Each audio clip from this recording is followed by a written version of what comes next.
What happens when two of entertainment's biggest personalities collide on live television? A moment nobody saw coming. Today we're breaking down one of the most explosive celebrity interviews ever caught on camera. When Paris Hilton and Kelly Clarkson went from casual conversation to a fiery confrontation in just minutes. What started as routine promotion turned into a clash that left producers scrambling, an audience frozen in silence, and social media in absolute meltdown. The setting was the Kelly Clarkson Show. Paris Hilton was booked to promote her new fragrance, Line, a business venture already making waves in the beauty industry. The atmosphere backstage was calm, the crew running through the usual pre-show routine. Kelly, known for her warmth and easy rapport, had prepared what she expected to be a straightforward chat about entrepreneurship, fame, and Paris's evolution, from reality TV star to savvy mogul. As the cameras rolled, Kelly opened with her trademark enthusiasm. "Welcome back, everyone. Today I'm joined by the incredible Paris Hilton, entrepreneur, icon, and someone who truly needs no introduction. Paris, thank you so much for being here." Paris, poised and gracious, replied with a practiced smile. "Thank you for having me, Kelly. I'm so excited to share all the amazing things I've been working on." The interview began smoothly. Paris described her fragrance collection with polished precision, her inspiration, her creative process, and her excitement. About redefining her brand, Kelly listened, nodded, and added relatable anecdotes. The audience laughed and clapped on cue. Everything seemed picture perfect. But then Kelly shifted gears, and that's when it all began to unravel. "You know, Paris," Kelly began carefully, "I have to ask something I think a lot of people wonder. You've been open about your journey, your growth. But I'm curious about the difference between your public persona and who you really are behind the scenes. You've built such a strong brand. Do you ever feel like the character people saw in your early career was truly you? Or was it a business move?" The air in the studio changed instantly. Paris's smile stayed in place, but her posture stiffened. Her eyes narrowed ever so slightly. "Well," she answered coolly, "authenticity is important, Kelly. I've always been genuine with my fans, but like anyone, I have different sides of myself. And I think that's okay." Kelly pressed further. "Of course. But looking back at the dumb blonde persona from those reality shows, do you ever regret leaning into that stereotype even if it helped your career?" The audience fell silent. Paris's smile tightened. "I think that's a pretty personal question," she said sharply. "And honestly, it's not really what I came here to talk about. I'm here to discuss my fragrance line and the work I'm doing now." Instead of backing off, Kelly doubled down. "I didn't mean it negatively. I just think young women look up to you, and I wondered if you had any regrets about that image." Paris's voice dropped, colder now. "Kelly, you're making assumptions about me and my career that aren't accurate. I've always been in control of my narrative. I've never done anything that didn't align with my goals." Kelly tried to soften her tone, but the damage was done. "I didn't mean to criticize. I respect everything you've accomplished. I just wondered if the media ever forced you into a box." Paris leaned in, her voice cutting through the silence with steel. "No, Kelly. That's exactly the kind of condescending attitude I've dealt with my entire career. People decided I was some airhead who got lucky, and now I'm only legitimate because of business success. It's insulting, and I'm done with it." The studio froze.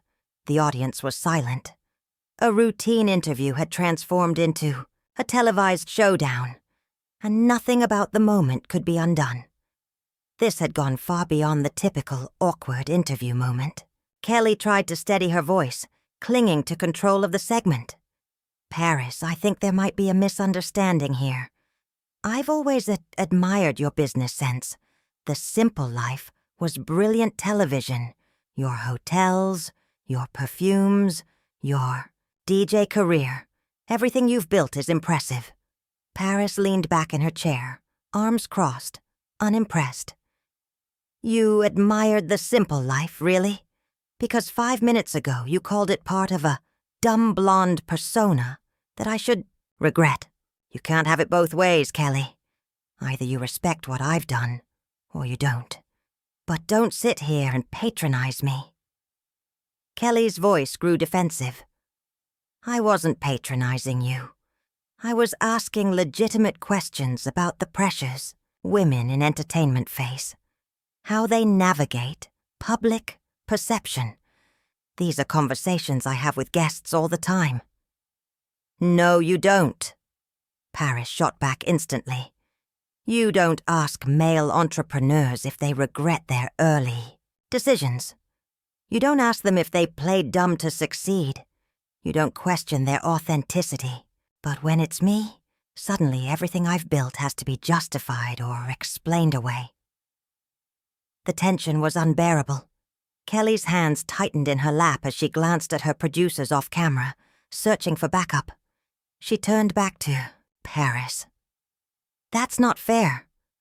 I ask challenging questions to all my guests because I think my audience deserves substantive conversations. Paris let out a laugh, sharp, humorless. Challenging questions. Kelly, you just spent 10 minutes implying my career was fake and asking if I'm embarrassed by it. That's not challenging, that's rude.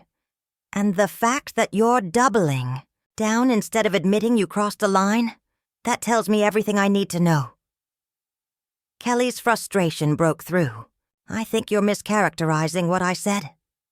I was trying to have a meaningful conversation about authenticity and growth. Those are topics people care about. Meaningful? Paris snapped. You invited me here to promote my fragrance, and instead you're psychoanalyzing choices I made 20 years ago. How is that meaningful?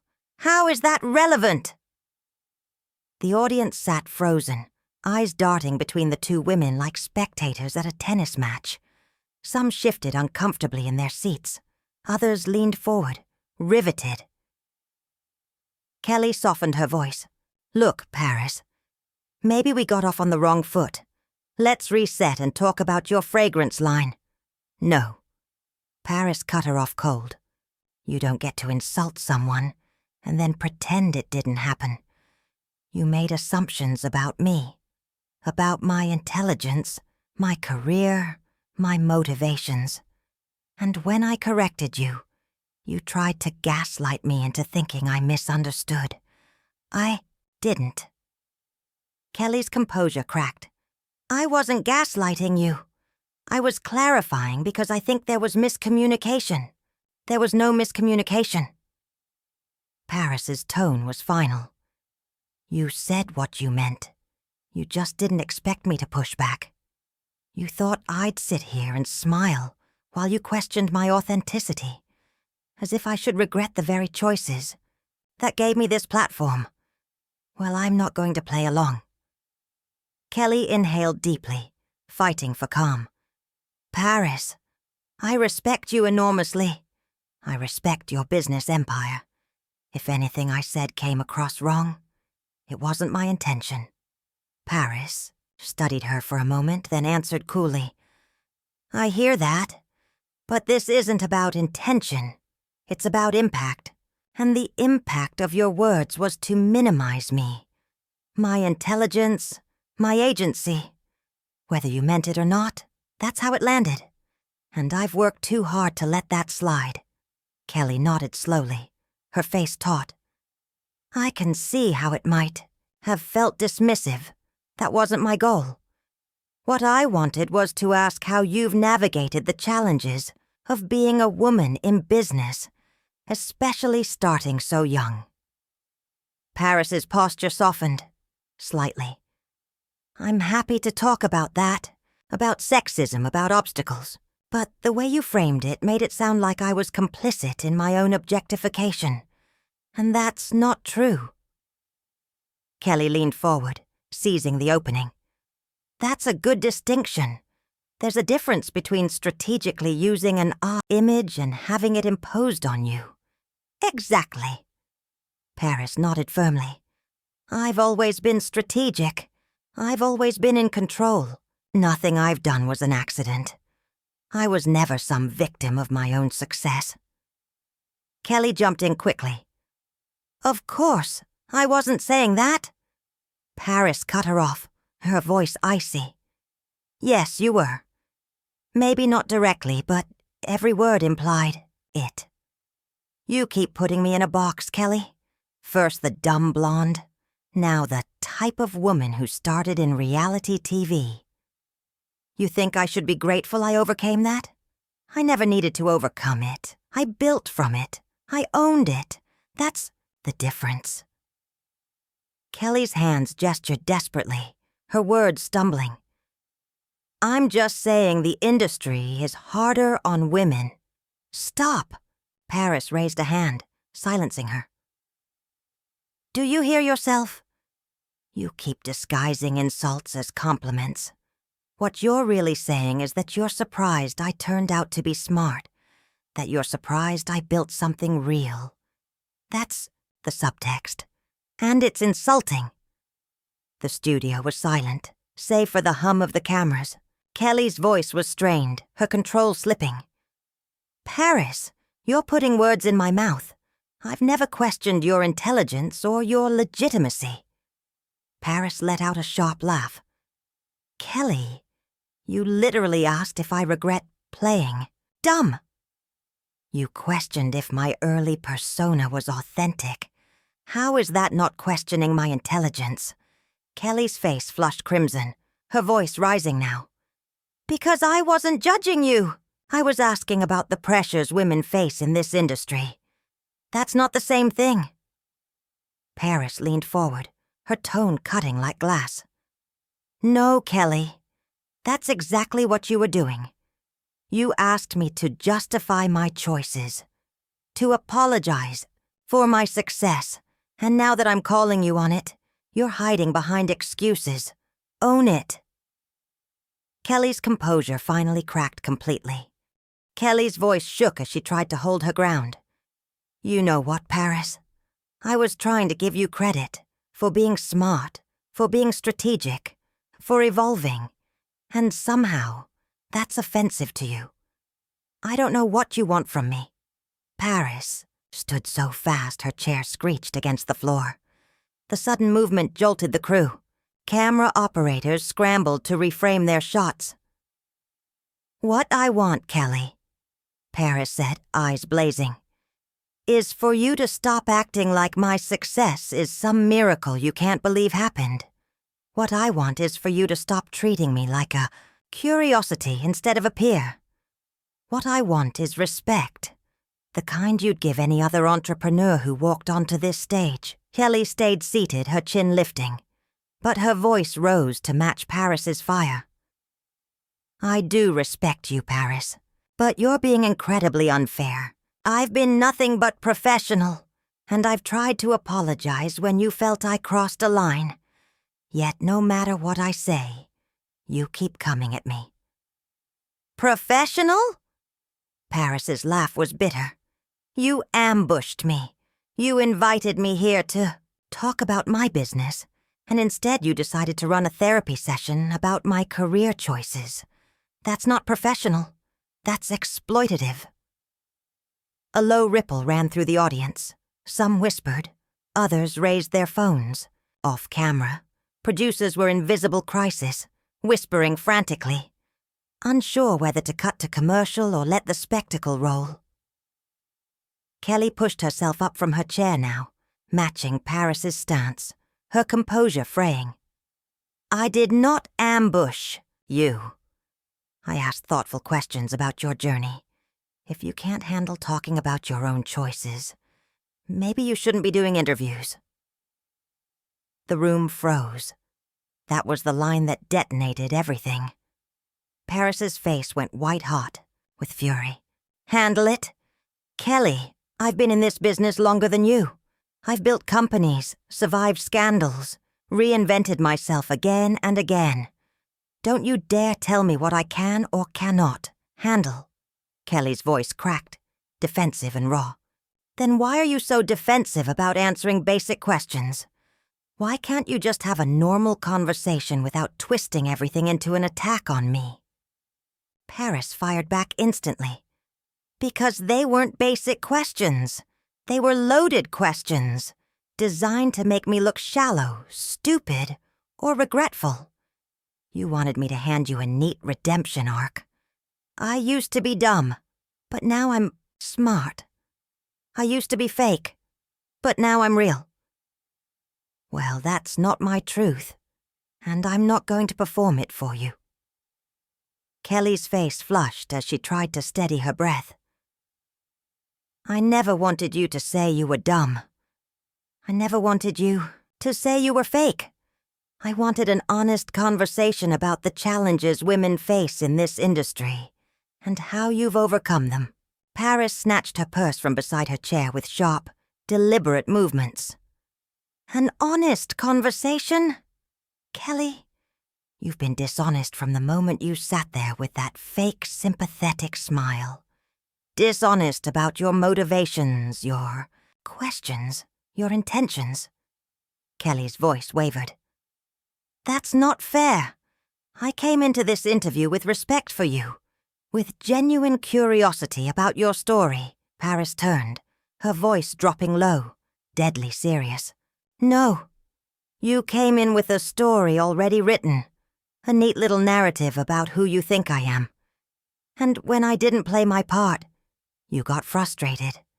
Well, I'm not here to validate your assumptions." The studio air grew suffocating. "Audience." Members leaned forward in horrified fascination, every phone raised, recording. Kelly tried one last time, her voice desperate. "Paris, please, let's just reset. Take a break, collect ourselves, and finish this properly." Paris's laugh was sharp, humorless. "There's nothing to reset. I'm being perfectly clear about who I am and what I won't tolerate.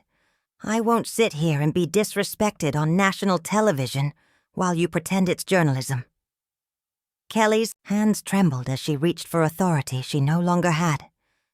"I wasn't disrespecting you. I was trying to have a real conversation, not just some fluff promo spot." Paris's eyes narrowed, voice dripping with contempt. "A real conversation. Kelly, that would have meant actually listening to me instead of waiting for your turn to ask the next loaded question. A real conversation would have meant treating me like an equal, not like a specimen under a microscope." The audience was silent, a silence so heavy it rang in the air. Every phone in the crowd was raised now, recording what they all knew. This wasn't just an interview gone wrong. This was a meltdown, a moment destined to go viral. Kelly's face was pale, her voice breaking as she made one final, trembling attempt to seize control. "Paris, I understand you're upset, but walking off my show isn't going to accomplish anything except making this situation worse for both of us." Paris stopped dead in her tracks. She turned slowly, eyes blazing with contempt. "Worse for both of us. Kelly, this situation is only bad for you.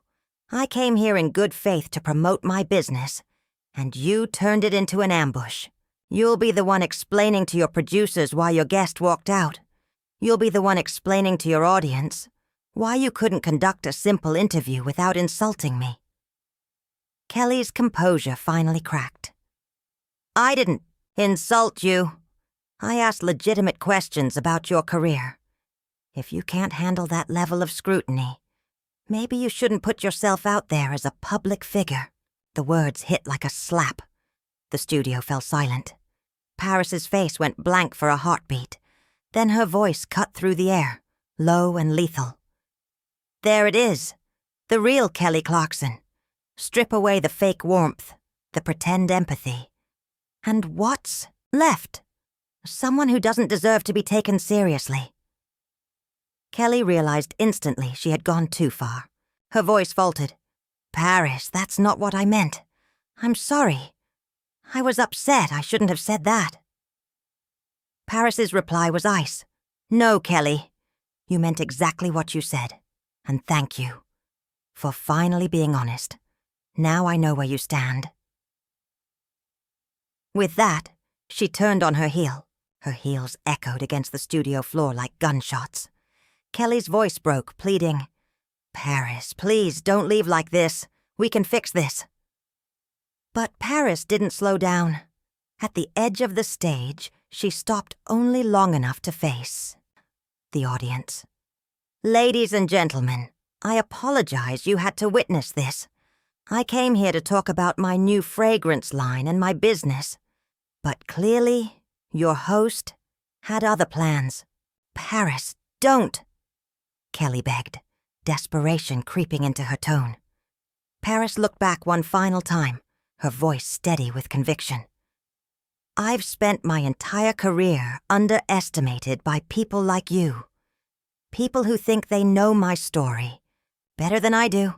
People who demand explanations for my success.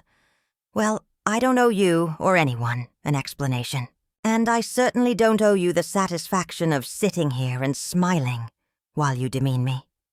And with that, Paris Hilton strode off the Kelly Clarkson show stage, leaving behind a stunned host, a shocked audience, and what would be remembered as one of the most explosive walkouts in daytime television history. Kelly froze, unsure what to do next. The cameras kept rolling, capturing her visible unraveling. At last, she forced out a shaky line. Well, folks, I guess we'll be right back after this commercial break. But the damage was already done. The audience buzzed with whispers. Phones shot up recording everything. And within minutes, social media was exploding with clips. What began as a routine promotional interview had turned into a case study in how quickly everything can collapse when ego meets defiance, when assumptions clash with truth, and when neither side is willing to yield. The producers scrambled to cut away, but everyone in that studio knew they had just witnessed something historic. This wasn't just an interview gone wrong. It was a revelation, a reminder of the fragile power balance between host and guest, questioner and answerer, accuser and defender. In the end, Paris Hilton's walkout wasn't just an act of defiance. It was a declaration, a refusal to play a game, rigged against her. Proof that success doesn't require diminishing yourself for anyone's comfort, and that the most powerful move is sometimes the simplest, walking away. What did you think of this explosive confrontation? Have you ever seen a celebrity interview spiral so far out of control? Let me know in the comments below, and don't forget to subscribe for more shocking celebrity moments and behind-the-scenes drama you won't see anywhere else.